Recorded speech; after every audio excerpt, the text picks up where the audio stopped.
The following is a production of DallasCowboys.com and the Dallas Cowboys Football Club. How about them Cowboys? Yeah, go Cowboys!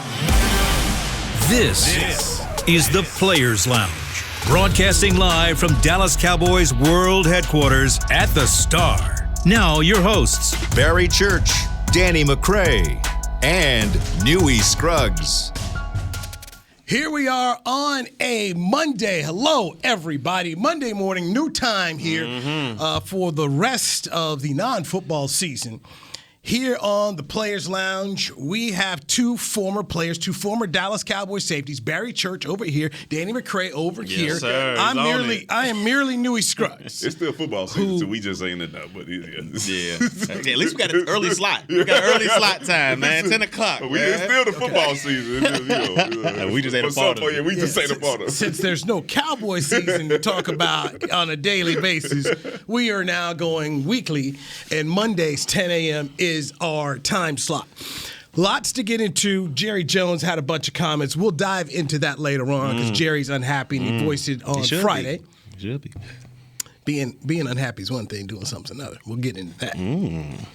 He shouldn't have been happy watching the San Francisco 49er game because, I'm sorry, guys, watching the Niners play and beat the Packers, all I could say to myself is, dude, this team's playing because the Cowboys simply didn't do their job, didn't do their part. With all due respect to the Niners, man, they earned it, okay? Yeah. Kyle Shanahan is a good football coach. DeMeco Ryans is an elite defensive coordinator. And somebody needs to be giving that man a job. And the special teams coach for the 49ers, that guy is a boss, okay? There better been a game ball for that man, okay? Better been a game ball for that man because that won the game. Both of them. We get the block because if you look at it early in the game, I think it was before halftime. You know, Jimmy Ward, the safety, gives up a huge bomb to Jones down the sidelines. He makes the tackle, and then they hold him to a field goal. And you think, all right, if they get this field goal, it's going to be 13 to what? Was it 13-10 at the time or 13-7? 13-7. All right, they're going to have some, and they get the ball at half. Special teams comes through with an immaculate block, huge block.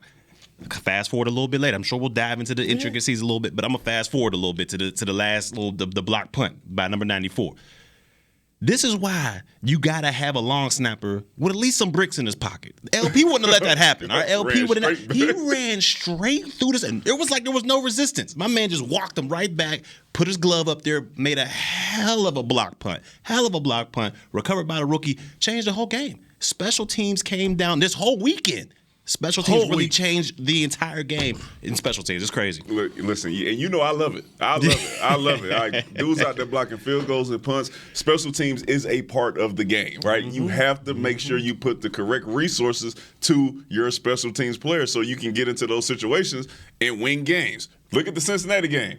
They draft a kicker. Money McPherson. Man, like this is when you know, like this is an important part of the game. It's not just something that we can just go pick up off the street and say he gonna make a couple fours. You have to get a guy who is ready to make those type of kicks. You have to get guys who are block specialists, right? Gerald Sensabaugh was here. He blocked 13 or 14 in North Carolina. He is a block specialist. You have to have those guys on your squad if you want to make plays like that. And it was amazing to watch. And shout out to the Cowboys. We did have a couple block punts and one for a touchdown this year, but the games were just straight up amazing. Don't fool yourself into thinking that the Cowboys would have went out there and did the same thing to Green Bay. All right? Well, they wouldn't have played Green Bay. They'd had to go to Tampa. But just the fact that the Niners were playing was the thing I kept coming. They're playing. And trying to be kind here. Really, I am. I'm trying to be kind here. Aaron Rodgers and company, you talk about having another playoff game and what everybody, you don't want to go to Green Bay and what? Man, this is 2 years in a row we've seen teams from sunshiny states roll up into Green Bay and snatch a victory from these guys. Just snatch a victory. And what travels? Defense. And the run game. And the run game. And you know what hurt Green Bay? A.J. Dillon.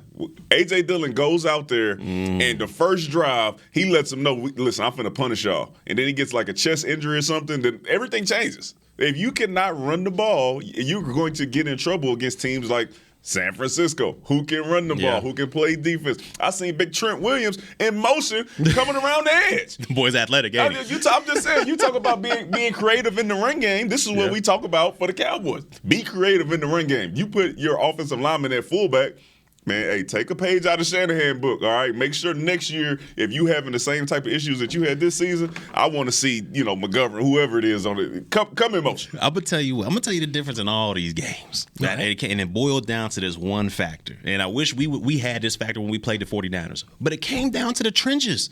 That's all this thing came down to. Look at that San Francisco game. Aaron Rodgers was getting pummeled the entire game. He was missing Bakhtiari. I think they missed their other right tackle as well. And then you look at what was the other game? Cincinnati. I don't know how they pulled that one out. 9 sacks. The offensive line gave up 9 sacks, and he still was able to pull it out. And then you look at the game last night between the Bills and Kansas City. Those two running quarterbacks, they were getting pressure, but they were able to make plays even though they were getting pressure. So to me, this came down to the trenches and the offensive line. I mean, it's a premium. But it's a premium. We spoke about that right here on the Players Lounge. Yeah. Before that San Francisco Cowboy game, the Cowboys going to have to win in the trenches, and they didn't. They didn't win there. And I'm going to take this from y'all because I feel you. I understand.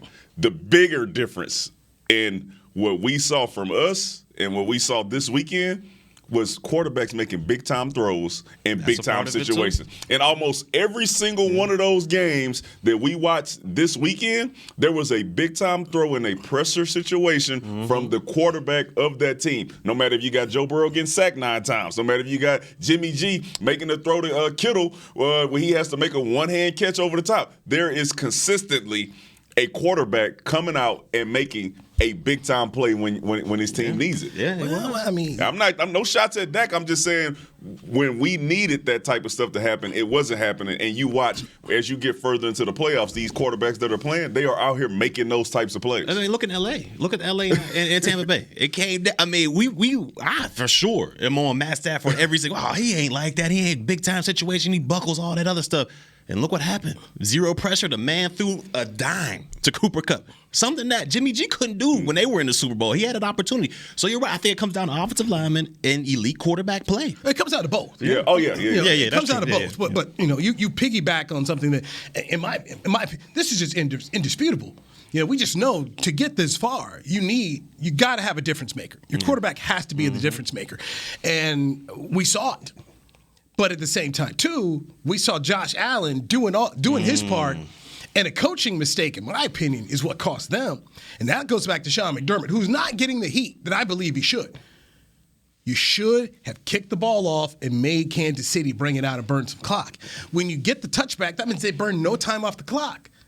Yeah, I mean, you needed to make them run some of the clock. Oh, they made multiple mistakes on that drive. We talked about it before we got on the show. This team got 3 timeouts.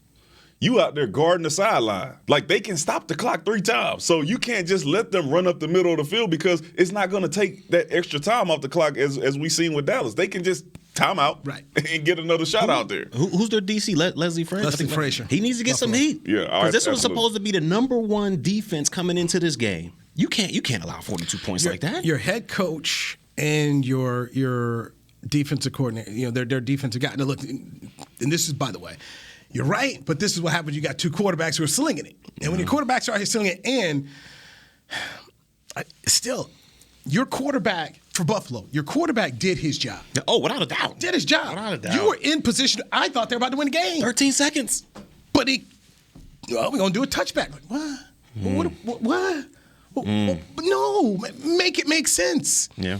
I've said this before. Your head coach can't be the reason you lost the game. The head coach of the Bills lost that football game because on something we talk about special teams matter. This was a special teams play, Danny, that cost your team. The commentators are saying you're gonna squib it, right? Yeah, everybody like the back of the end zone. And even if they did squib it, whatever. Let's just say they took off some time. How do you defensively let up 44 yards in 13 seconds?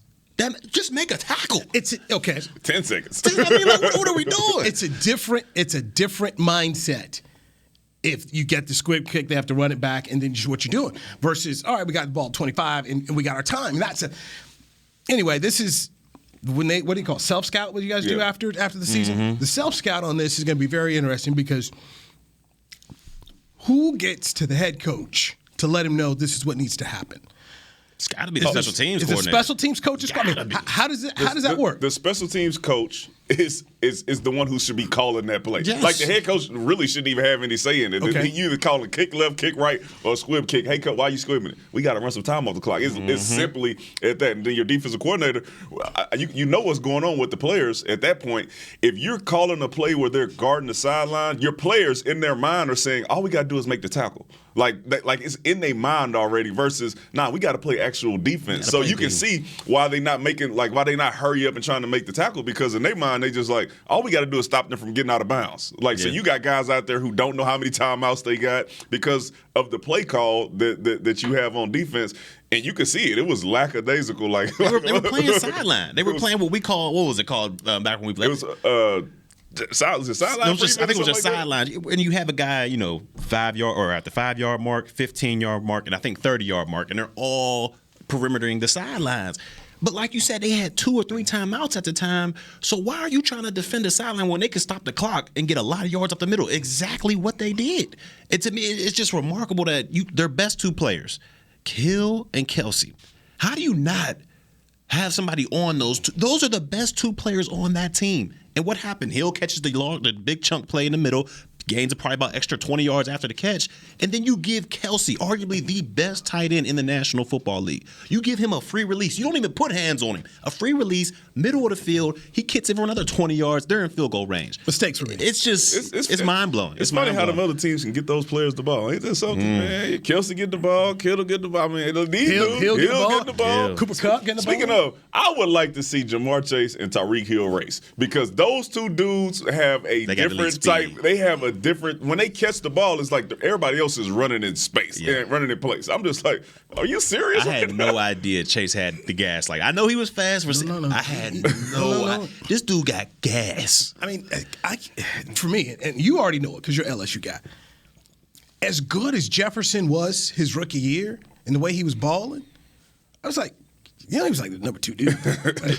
He wasn't. Yeah, he was the guy, but he wasn't the guy. And it wasn't. I mean, this wasn't even close. It was like, yo, you number 2. You're good. You're really, really good. But that's the dude. Yeah, he is. He's Chase, the dude. That was the kind of thing. But I was like, yeah, man, this guy's ball. He's good. And then I'll also say this and raise my hand here. I was adamant that Cincinnati should have taken Penei Sewell, the left tackle. I was wrong. And it wasn't against Chase. It was that your offensive line isn't good. But that's hindsight. He still got sacked 9 times. So you still could have been right. Like, Jamar Chase is a crazy talent, but you still watching your franchise quarterback get sacked 9 times. So you're right until all of a sudden Joe Burrow get hurt, and then you're wrong. This is, to me, that's the number 1 priority in the offseason. You got to. You've got to do everything you can. All your resources need to be spent towards protecting Joe Burrow. I thought it last year. They decided to go with the receiver, and okay, you got it great. Yes. You got Chase. He's fantastic. Pro Bowl guy. Now go protect him. Imagine what they could do. I mean, next year they should be a much better football team. Now they have a first place schedule, but my goodness gracious, they should go out there and get it done. And I did not think Cincinnati would win it. They win it in 1960. I didn't think they was gonna win it either. There's one guy on this show that picked Cincinnati. You picked it. I thought for sure it was over. I've never been a Ryan Tannehill believer, but I also didn't believe he'd go ahead and throw 3 picks. And you couldn't have told me that on a day where Tennessee ran the ball for 27 times, 140 yards, and a touchdown, that they would lose at home. And they did. But if your quarterback's going to get a ball away and go give the other team an opportunity, you're going to get beat. First snap of the game. Turnover. Give me those. First snap. So let me ask y'all this question then. I mean, we've seen a lot of elite quarterback play this round. A lot of it. Everybody either overcoming sacks or they're making big-time throws to win games. Do we still think Dak is in that conversation? He ain't top 5 for an elite quarterback? Based off what I've seen this season and in the playoffs, if you're talking top 5 guys, nah, not in there. Because I watched Mahomes and Josh Allen look like number 1 and 2. I seen Stafford go out there and do what he needs to do. You seen Tom Brady. You're already sitting at 4. Now you have to throw Joe Burrow in there. Overcoming. So no. And the AFC is like the quarterbacks over there. That is crazy. It's nasty. We didn't even throw Justin Herbert in there like this. You're not about Justin Herbert. You're talking about Lamar Jackson is one of MVP in this league. Stafford. So Kyler Murray, who was going to the Pro Bowl this year. I mean, right now, what can't be disputed is Dak Prescott took a step back this year. I would agree. Okay, what you're expecting, he took a step back. And the questions going into next year are going to be fair when you say, can you become an elite quarterback who carries your team the way we're seeing these guys who took all their teams to the Final Four? And for all the criticism about Jimmy G and even how Kyle Shanahan has limited him, he didn't get him beat. He didn't get him beat. He made big-time throws. Yeah, when it came down to bad it, thumb, all that. You know, the guy is – it's a crazy thing. The guy's 60 minutes away from the second Super Bowl of his career. Okay? His win percentage is better. And everybody's complaining about it. Everybody, we want Trey Lance. We want Trey. Hey, look. And grass ain't always greener. He may well not be the long-term answer, whatever. He might, the guy, this is the potential of this guy winning the Super Bowl and not being the quarterback next year. I mean, that is there. But we cannot dispute he has been the guy there, and he made sure they didn't get beat. He wasn't Ryan Tannehill yesterday, getting it beat. He wasn't Dak Prescott in the game against in the wild card game. You didn't get your part done. So the questions and the criticisms that Dak is going to get, knowing you're making $40 million, and what it also means you can't do because you're committing so much to salary cap, there's going to be an expectation when you earn those dollars. I talk about it with Tank. You earn $20 million a year. There's expectations that come with it. Mari Cooper, you earn $20 million a year. There's expectations. You need a return on your investment. Without a doubt. And if you're not getting a return on investment, then everyone has a right to say, this isn't working out.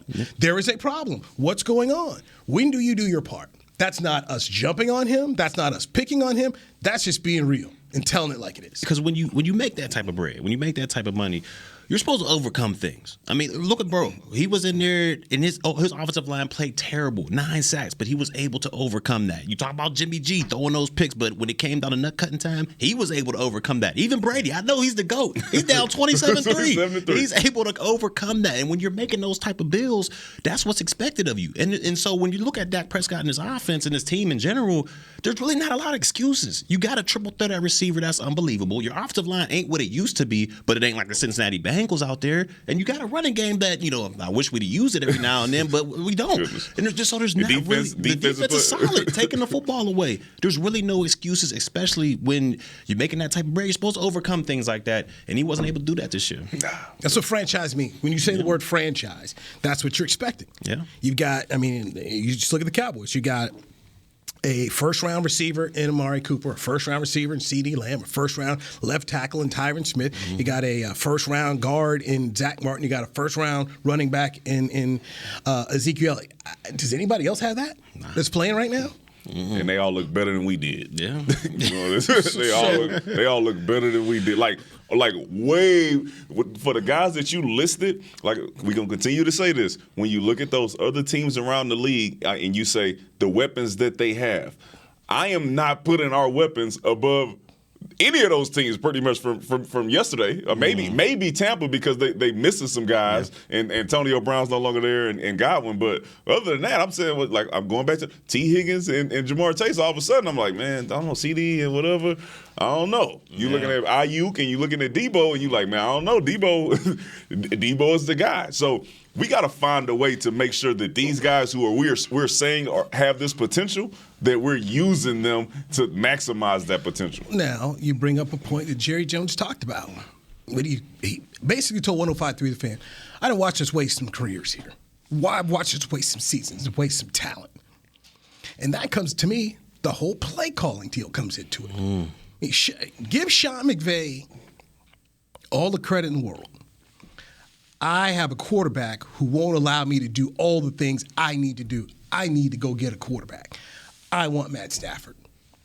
They're 60 minutes away from the Super Bowl. Whether they get there or not, Sean McVay was proven right. And during that game, here it is, one more time. Cooper Kupp, catching pass after pass. Now you caught the game-winning pass to take you to the NFC Championship game. Calling the right plays. I mean, that Deebo Samuel run, which put him in position to go ahead and kick the game-winning field goal. I looked at that, and then it reminded me of the Deebo Samuel touchdown run, which basically broke the back of the Cowboys. Kyle Shanahan putting a wide receiver who he knows has multiple talents, can basically be a running back. He put him in the right position, calling the right plays for him. And even Tom Brady out here, when as the comeback goes, man, they look up there, it's Jalen Ramsey, boom, one-on-one, go get. Yep. I mean, they're calling the play. Leftwich is calling the plays, and Brady's executing. That, to me, if you're a Cowboy fan, if you're watching these games, you're just sitting here saying, man, the doggone pass, Burrow to Jamar Chase. That was huge. That's the same 30-23 pass that they got against Kansas City a few weeks ago. Yeah. Same play. Hey, man, mine is better than yours. Guard him. So you keep on, you see this stuff, and then Josh Allen throw the 4 touchdown passes that dude. You're like, hey, man, is it that hard? You making millions of dollars, you can't screw up some plays for the playmaking dudes? This is why I never want to hear us go into a game again and say, well, the defense is taking this guy away.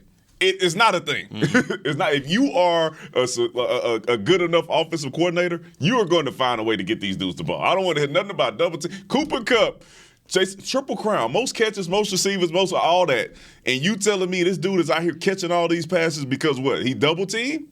Nah, bro. Sean McVay is figuring out ways to get this man the ball. So what do y'all think? Because it wasn't always like that. You know, Dak's first couple of years, he would force feed Dez the ball. I mean, that was his guy. He was giving it to him the rock, whatever case may be. So do you think it's more of Dak under center, like, all right, I gotta go here with it, or do you think it's more of the play calling, like we needed you to throw this guy or throw that guy the ball? When you ain't running the ball, you ain't getting them one-on-ones like that. That's true too. When you ain't running the ball, when you don't have the league's leading rusher, and they got to bring Aiden in the box, or they not respecting the fact that you might run the ball, them Dez Bryant passes ain't open. Yeah. Now you throwing in the 2-man on that side, and you watching Revis pick it out like that. If you're not able to be balanced on offense, this is.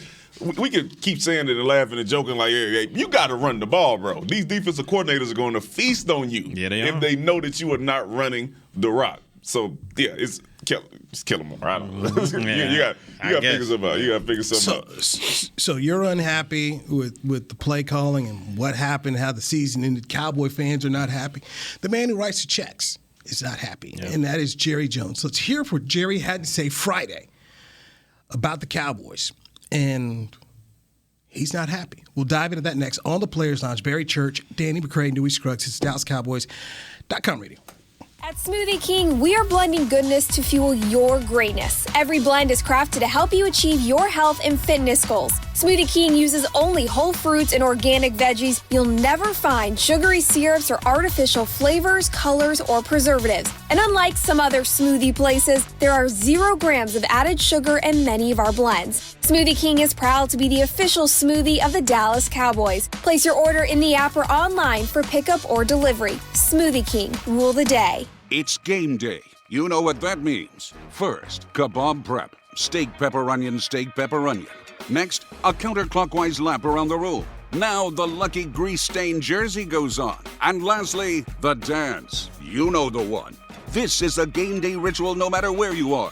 Whether you're traveling to the game or watching from your favorite vacation spot, book a place to stay on Hotels.com and keep the tradition alive and well.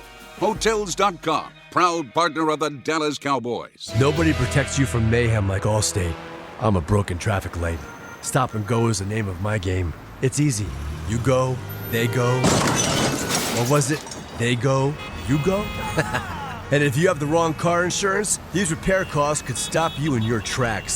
So get Allstate's new low auto rate and be better protected from mayhem, like me. Not available in every state, based on coverage and limits selected. Subject to terms, conditions, and availability. In most states, prices vary based on how you buy. Allstate Bar and Casualty Insurance Company and affiliates, Northbrook, Illinois. Brace yourself for an existential question. Has your butt been having enough fun lately? Have you been treating it well? Has it been going places? If not, then it's about time you start using SeatGeek. SeatGeek is the best way to get your butt tickets to live events. Just ask the thousands of other butts who have rated it the #1 ticketing app. So what are you waiting for? Download the app now or visit SeatGeek.com to get tickets to sports, concerts, and live events and make your butt happy. SeatGeek. Get your seat in a seat. Back to the Players Lounge. Your favorite WWE superstars return to AT&T Stadium for WrestleMania on Saturday, April 2nd and Sunday, April 3rd, 2022. Get your tickets to the most stupendous two-night WrestleMania in history. Visit SeatGeek.com, the official ticketing provider of AT&T Stadium. You are the Players Lounge, brought to you by Hotels.com. Barry Church, Danny McCray, former Dallas Cowboys safeties. I'm Newy Scruggs. I just cover the team. Cowboys won the division. The Cowboys had basically surpassed the win total all three of us had for them this year. They won 12 football games. They went 6-0 in the division. But they got beat at home by the San Francisco 49ers. Handily. And Gerald Wayne Jones, the owner of the team, isn't happy. Friday, he spoke to 105.3 The Fan, and the penalties were something that was brought up. And by the way, before we get to that cut, I just want to let you know, this is what the penalty count was yesterday for the teams in that fantastic divisional round. Cincinnati, in a win, 6 penalties, 46 yards. Tennessee, 2 penalties, 15 yards. San Francisco in a win, 5 penalties, 40 yards. Green Bay, 5 penalties, 25 yards. The Rams in a win, 4 penalties, 45 yards. Tampa Bay, 4 penalties, 61 yards. Kansas City in a win, 1 penalty, 10 yards. Buffalo, 3 penalties, 15 yards. Oh, by the way, they played overtime. We have 14. 14 for 89. 14. You could add them up. We might not. So, here's Jerry Jones.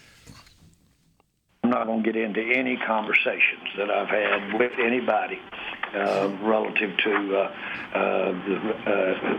anything to do with the staff. I understand the interest in it, but there's nothing compelling me. I've got everyone under contract that I want to have under contract, and so that's where we are. Only at the extent that some of these other clubs under our rules have a right to talk to somebody, do I even have to address that. You spend a lot of time. Now, let me be real clear. One of the pet peeves I have is that I don't like this, well, we've got to work on this in the off season. We've got to work on this.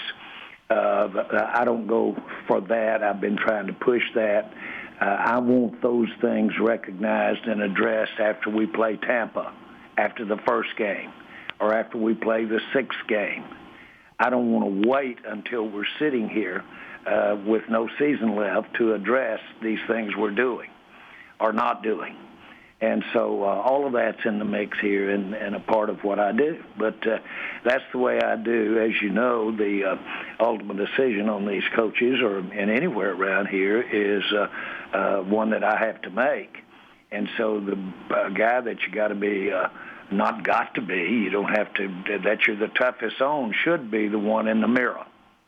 He's the one that has the ultimate responsibility. And consequently, I get to operate at that guy's timeline. So that's Jerry Jones talking about the coaching staff and also his opinion about the penalties, 14 of them.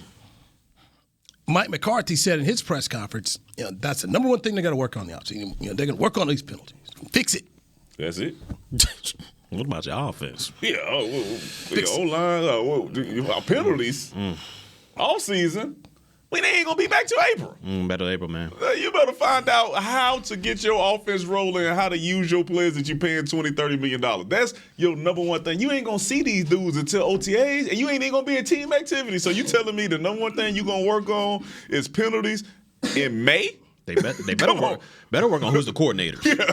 They need to solve that problem first. He said, we talked about we taking off until May, and we're going to work on the penalties when the dudes in the lab. We in the lab. Half the dudes getting the penalties might not even be on the squad. We was telling you working on penalties. Yeah, Randy Gregory may not be. What we doing? No, man, get your offense right. Hey, man, look at all these games. I will get all my staff in here.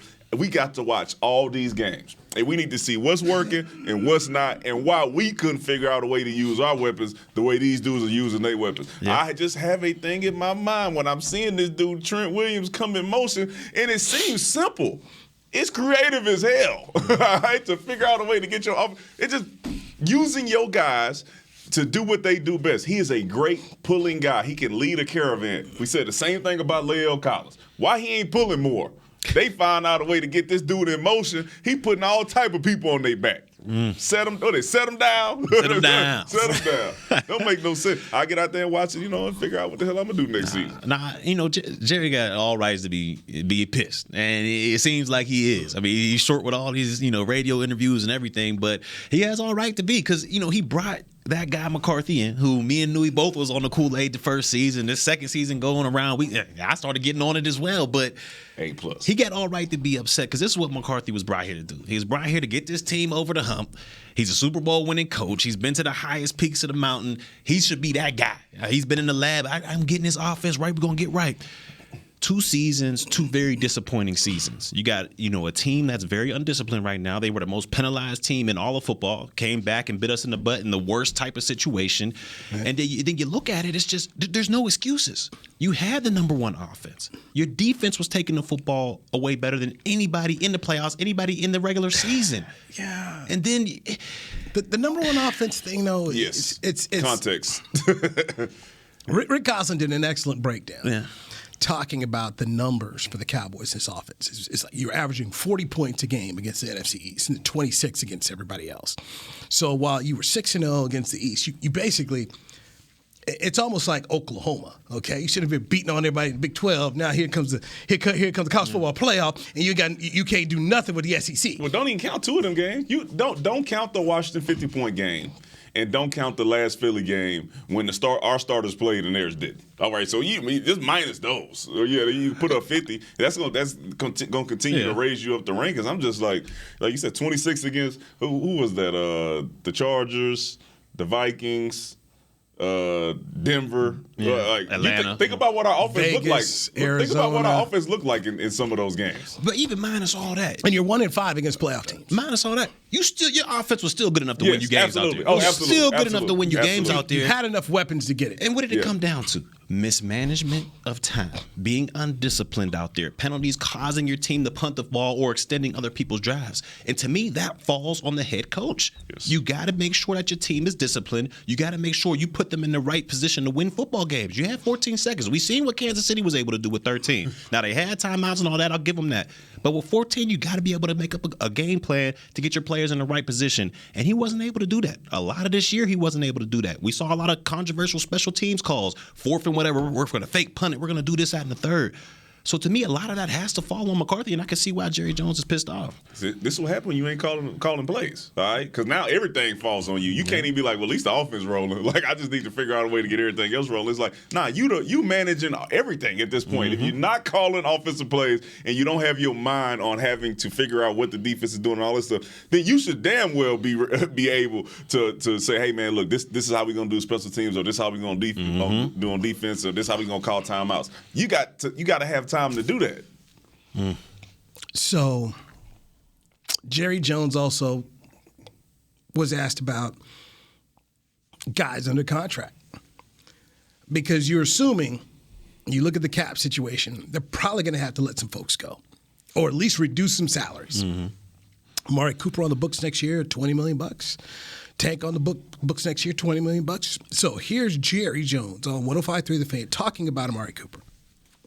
And no, I don't have any comment on Cooper's contract. I thought that the way we were playing early, when we did make something happen, I thought Cooper had a big part of it.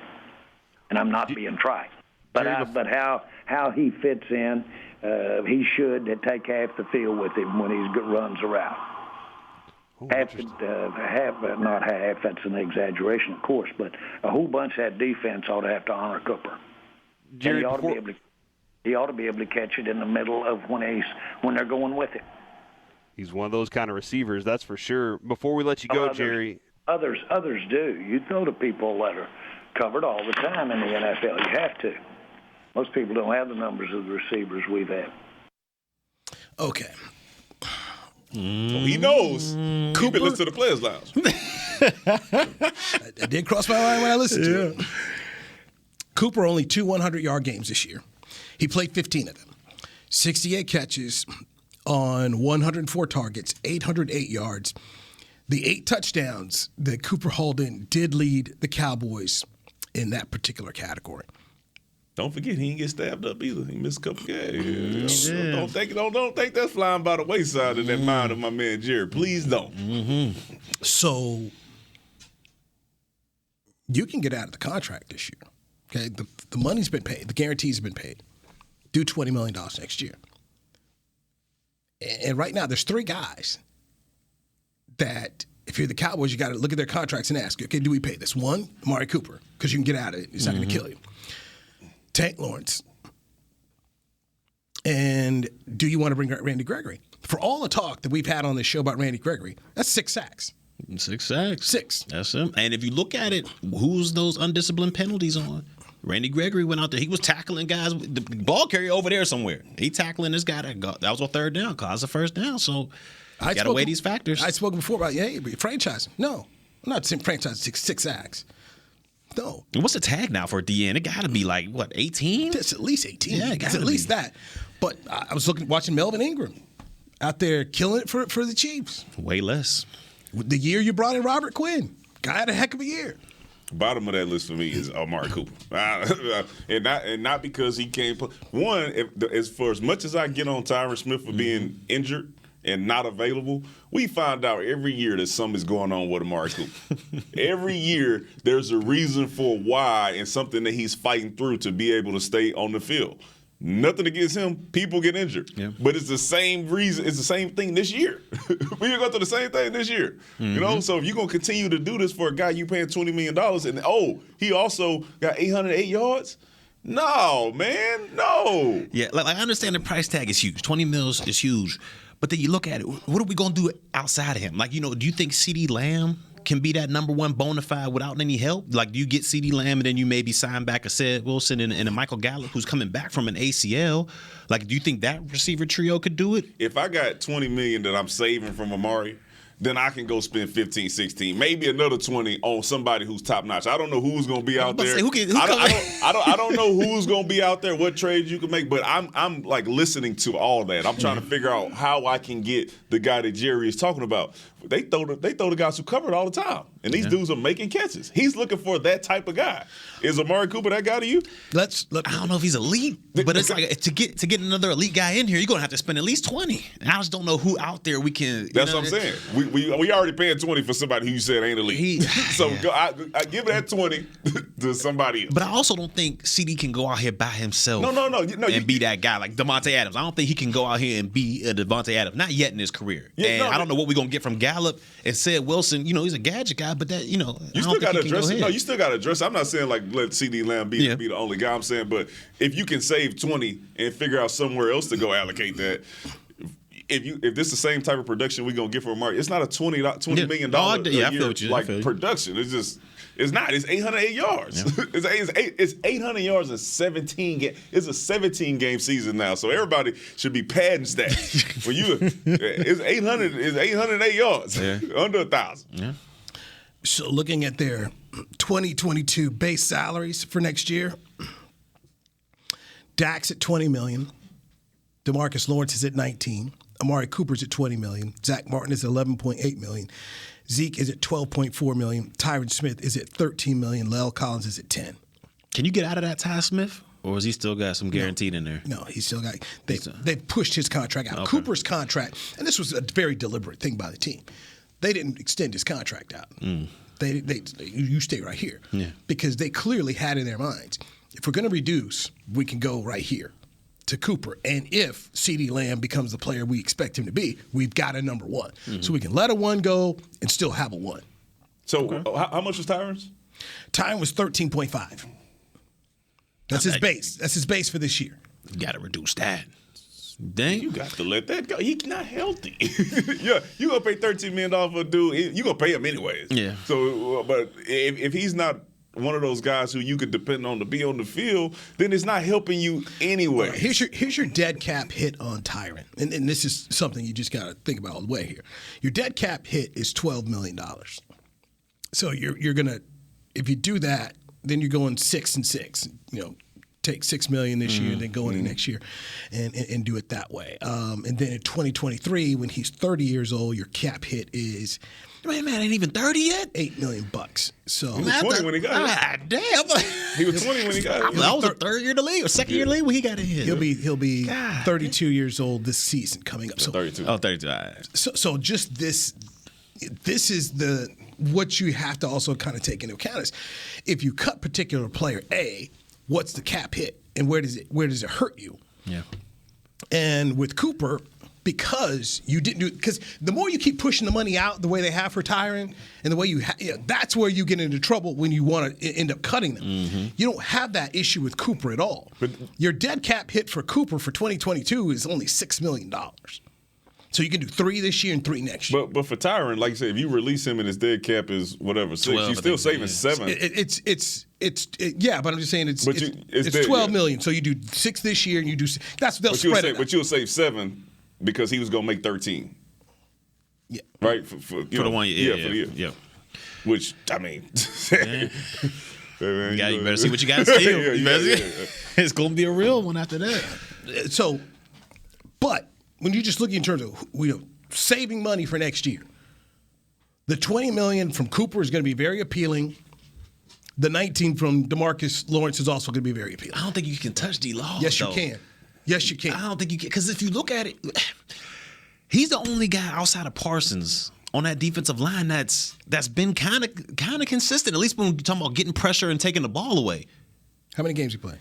He was hurt. I'll give you that. When he was hurt. Okay. But when he came back, the man was on fire. Mm-hmm. And it ain't like who played outside of him, outside of Parsons, who played better than him on the defensive side of football? Did you see him? Did he sack anybody? Did he give you an Aaron Donald-like performance? Did anybody on that defense? But he's making more than anybody on defense, though. But I don't. If you reduce him, and just to say you reduce, if he accepts to reduce out, who you gonna put Randy? Give it to Randy Gregory? Who else is paying him $20 million? Who was paying D-Law? Somebody will pay D-Law $20 million. No, somebody would pay D-Law $20 million. Yeah, I think you get close. No, they will not. Look, at the end of the day, a healthy D-Law is worth the 20. But I go back to what you were just saying about Amari Cooper. I could put that same thing there. Something's always wrong. I'm paying $20 million, and there's something always wrong, and you're not there. He has not been the same player since he signed the contract. Be it through injury or available, he's not been the same guy. I'm still giving mulligans. Yeah. So I'm sitting up here now with the ability to look at basically $40 million with 2 dudes. If I don't pay these guys that $40 million, can I go out here and plug in these holes? No, they may not be Pro Bowl players. Guys who have Pro Bowl resumes the way Tank Lawrence and Amari Cooper have. But this is where I'm going to try and depend on my coaches and say, let's find some people that fit. That's just a lot of money. I mean, Bill Belichick is a guy who specializes in letting dudes go, and we're going to plug in some people here. Stephon Gilmore didn't play this year. They made the playoffs. We do not have a Bill Belichick. I'm not touching. You got a Will McClay. I ain't touching touching D-Law money, but I'm me and Cooper having a conversation, and then needs to go have a conversation with Kellen Moore. So you're going to pay D-Law his money next year, $19 million. By the way, that's what costs you for the pass rushers. Yeah. The cap hit is $27 million. The dead cap hit is 19. So he ain't gonna release him. Yeah, he got you because you can't release him. If you really gonna put Basham in there, Dorrance Armstrong, I mean, it's just if you release him, there's no solution there unless you put Parsons there full time. But then who's gonna play a linebacker? LVE. I think both guys could be gone. I think both guys could be gone legitimately. I think both guys could legitimately be gone because you're talking about the numbers and the production. And Jerry even said in that interview, we didn't wasted some careers here. We paid some folks and wasted some careers here. I just don't see how they can keep sustaining it forward when you got so many other pieces that you got to fit and some other guys you got to bring back. Let's take a break here.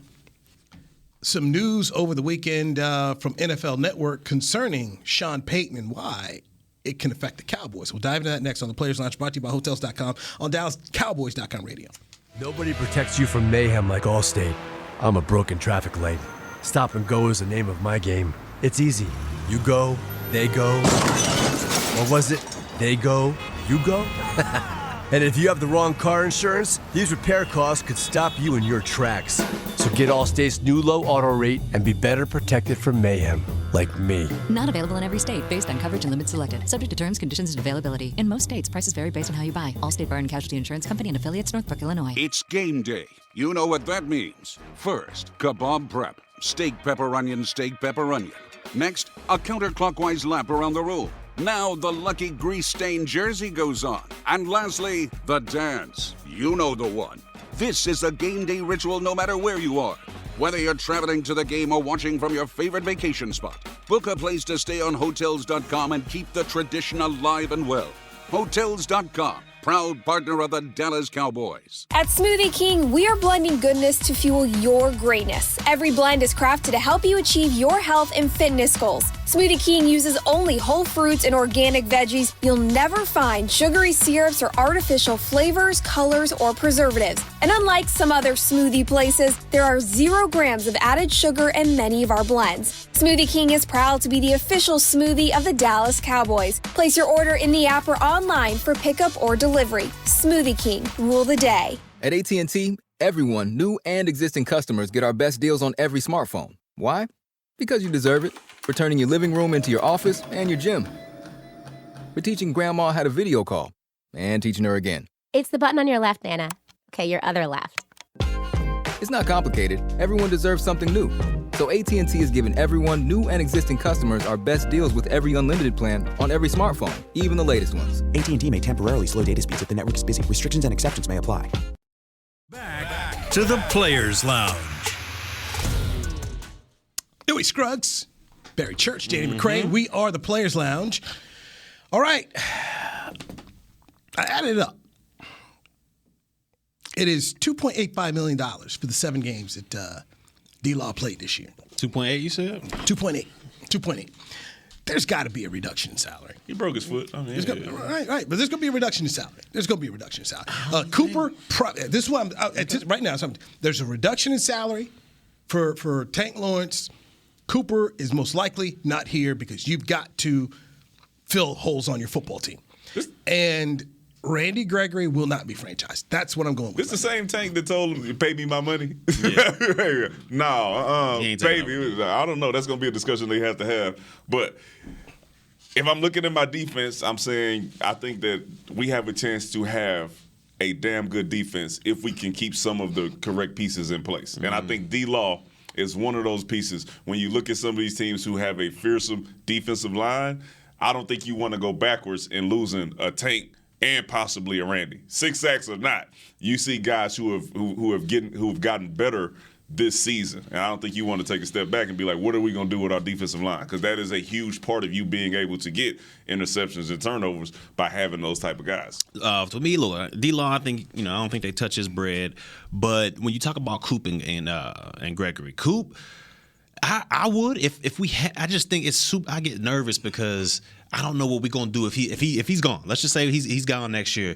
Do we really think CD gonna be that guy? I'm not sure. And then you look at it, maybe we can sign Michael Gallup back on a 1-year kind of prove it type deal. Maybe get somebody in the slot or re-sign Ced Wilson. But I just don't know if CD can be that guy that can carry this whole wide receiver unit. I'm not so sure about that. So that's what makes me nervous about Coop. Randy Gregory, on the other hand, that's a toss-up to me because we've seen him come in here and we've seen him be on fire at the defensive end position. We've seen him come in here and three forced fumbles in one game, and we've seen him get pressure. But you're right, Newey, towards that latter half, only 6 sacks. And if you franchise tag him, that's at least $18 million. So that's a lot going against your cap. So to me, Randy Gregory and Coop are the interesting ones. If I got to, down a sword right now, I'm saying Coop is gone and they franchise Gregory.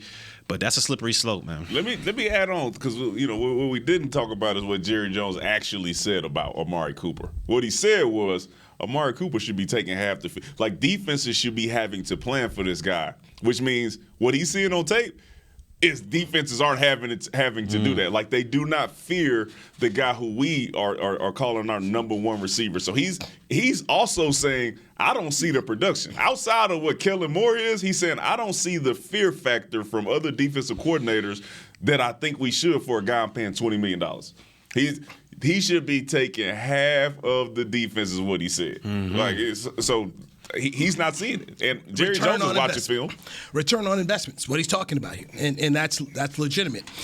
Attention Cowboy fans, there is a new official razor of the Dallas Cowboys, Shave Logic. Shave Logic is a proud Cowboy sponsor, and they're going to offer Cowboy fans a special upgrade for a limited time. Visit shavelogic.com and get a free $10 gift card with your purchase.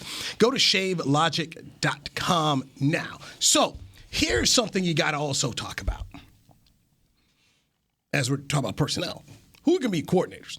Yeah. I don't expect Dan Quinn to be back as the defensive coordinator. The Baltimore Ravens have asked to interview your defensive secondary coach, Joe Witt, to be their defensive coordinator. Kellen Moore has also been out here getting head coaching opportunities as well. So it's going to be a very interesting thing to see exactly what's going to happen with the Dallas Cowboys in terms of the coaching positions. Speaking of coaching, Ian Rappaport of NFL.com spoke about Sean Payton, who has not committed to being the head coach of the Saints next year. Currently on vacation. Like, I don't know if I'm going to do this. You better not. That quarterback problem they got up there. And here's what Sean could potentially do. Do a mini retirement. Like, hey, Saints, thanks. I'm good. I'm going to walk away from 3 years, $45 million. I'm done. Sit out a year, do some TV, chilling, then go back and coach. Just so he can come up here. Is Sean Payton listening to this? 'Cause I've been seeing him tweet about it and everything. He loving that Sean Payton on the line. Yeah, he want that. What are we going to do about this year? That's what we done. We know he'll go in the lab. Because we know people going to the lab these days on the year off. He going to call plays again? All right, go ahead. So you've had, people say, well, you know what? Cut McCarthy, bring in Dan Quinn. Jason Lockett-Ford said, Jerry Jones could fire McCarthy and hire Kellen Moore as head coach. I'm like, that ain't happening. But here's the thing we know. Jerry wanted to get Sean Payton before. Wanted to. Mm-hmm.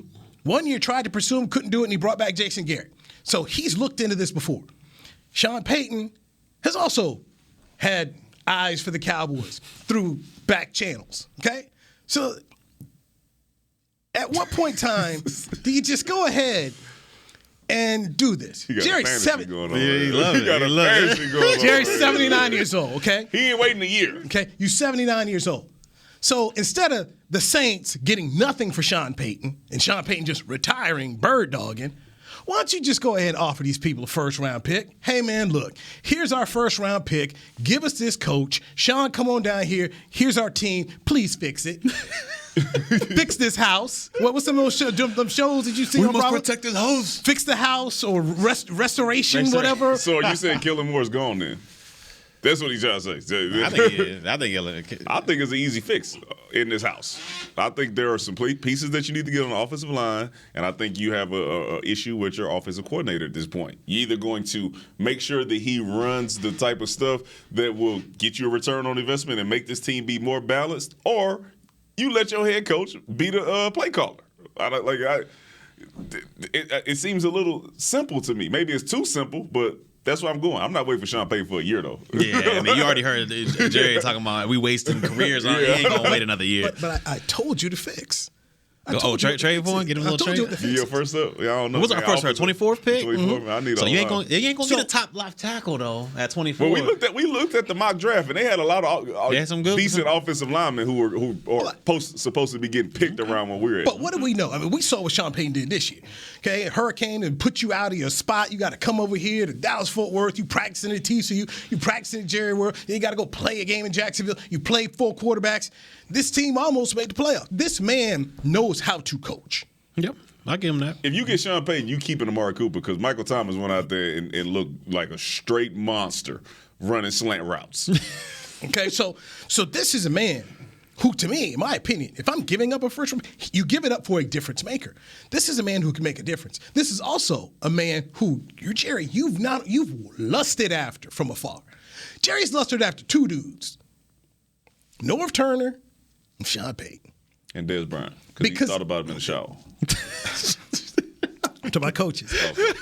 Because they both got away. I know. I'm just because they both got away. Norv Turner almost got the job, but Norv Turner said, Jason ain't calling no plays. I'm going to call plays. And Jerry's like, no, I already put in Jason's contract. He can call the plays. Norv Turner messed it up, so he hired Wade Phillips. But you're 79 years old. You just simply go to the Saints and say, look, he's leaving. Okay? He's leaving you. Get something for him. Only way I go with that, because your cap is messed up. Get something for him. Only way I go with that is if Payton can make the difference that Quinn made on defense. Like if Payton can make that turnaround, then I'm all for it. Oh, ain't no can. He will. Barry. But you cannot have Sean Payton and Kellen Moore here. No. One got to go. Sean Payton ain't gonna be with that. I'm calling these plays. Are we in this fantasy with Newey now? Like, what we? It ain't happening. It's not happening. It's definitely not. Let's talk about what can really happen this season. All right, let's talk about what can really happen. We was talking about Joe Witt possibly leaving. If he's mad, Dan Quinn possibly leaving. Who we gonna get a defensive coordinator if both of those guys decide that McAdoo going too? McAdoo out of there too. He gone too. So did he get the job? He got hired as the OC. He got hired as the offensive coordinator somewhere. For the Panthers. That's what it was. Yeah. I'm just saying, man. That boy want that Payton. If you are 79 years old, why are you waiting? You're mad at your head coach. Just don't get on the radio and tell me you're mad. Do something. What can you do? It's laid out here for you. Now, you think Sean Payton is a smart guy because he worked for Parcells, so he understands this whole media thing. You think they just put that out there? I heard that whole story a week before. The whole story. Heard it the week before. Actually, before kickoff of the Cowboy 49er game. Heard the whole Sean Payton deal. This guy's putting it out here. He's letting it know. I'm done with you. Cap situation bad. Quarterback situation bad. Hey, man, I did the best I could. Almost made the play. I'm good, though. I'm good. Time for me to roll on. Now, I also know this about Sean Payton. Sean Payton want to go to the Hall of Fame. What is one thing you can do that nobody in the Pro Football Hall of Fame as a head coach has ever done? Won a Super Bowl with 2 different franchises. I know what you're doing. He trying to compete with me, Church. He's trying to compete with me because I called Dan Quinn in here last year in January. I said Dan Quinn should be here, and now he's trying to do the same thing, but he's gonna make us wait a year. This ain't happening. Ain't no way we gonna trade no pick for that. Ain't happening. That's me, Newey. That's me. You can't take mine, okay? You got Negro Damas over there. Dan Quinn was a free agent. Just ain't happening. Yeah. I'm not. Who's gonna be our defensive coordinator if we lose both those guys? George Edwards. Now I have linebacker coach. Yes, I have heard the name Mike Zimmer. That's what I heard. But to me, Mike Zimmer. Yeah. I would be very much. I would want to be on the page of trying to keep what I can. And look, okay, I'm gonna throw this out here too, guys. Goes back to what I've been talking about. If you do lose this, because your D-line coach is probably gonna go with Quinn. Depending on his contract, but most likely because he can bring him on as a defensive coordinator, and then he can get out. But if you lose massive amounts of your defensive staff here, that makes Sean Payton even more appealing. They're going to bring in his guys. They get Dennis Allen, who I think he went to LD Bell High School. So, look, there's options. I'm just saying. He's got a lot to think about. Who? Jerry.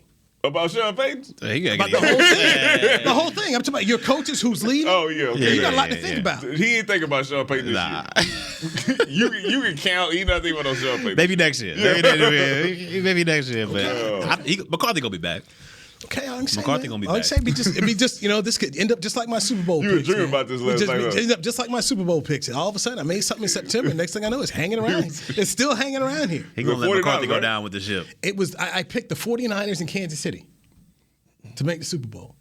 That could happen. It could happen. It could happen. It could happen. At least 50% of it can happen. Because that San Francisco just lost just beat the Rams, didn't he? Twice this year. They got their number, man. I think Sean McVay's like 1-5 or 1-7, something like that. And then the Bengals got to go to Kansas City this time. Yeah. So I'm just saying, man.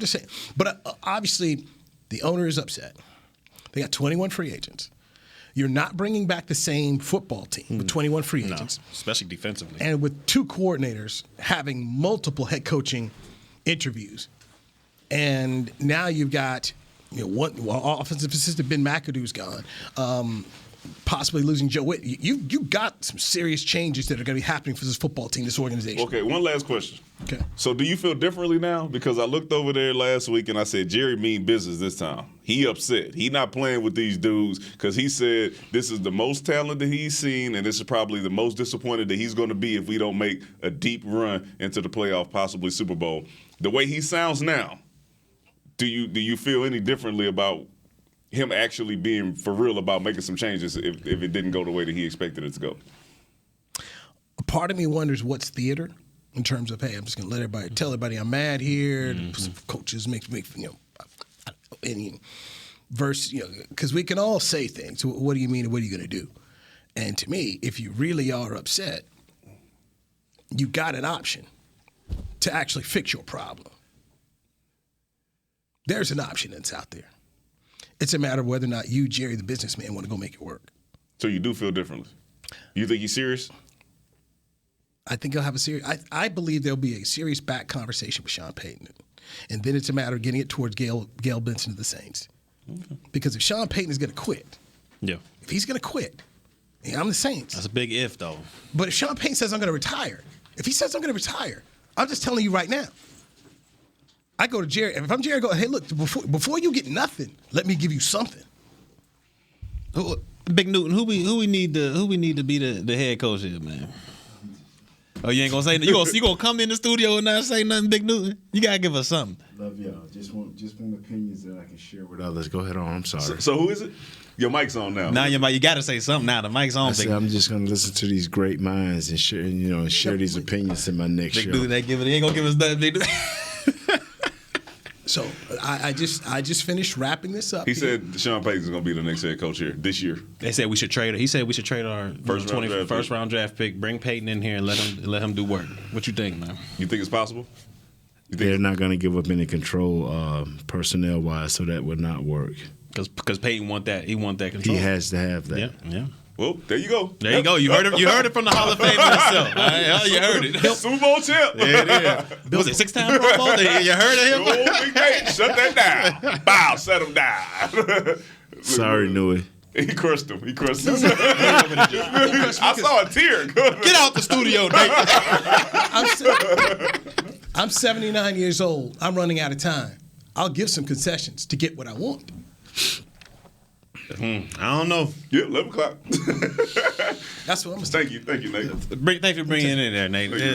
For Nate Newton, Barry Church, I'm Louis Scruggs. This is Players I just want to sit down, man. Next Monday. I'm sorry. No, you good. This has been a production of DallasCowboys.com and the Dallas Cowboys Football Club. How about this, Cowboys?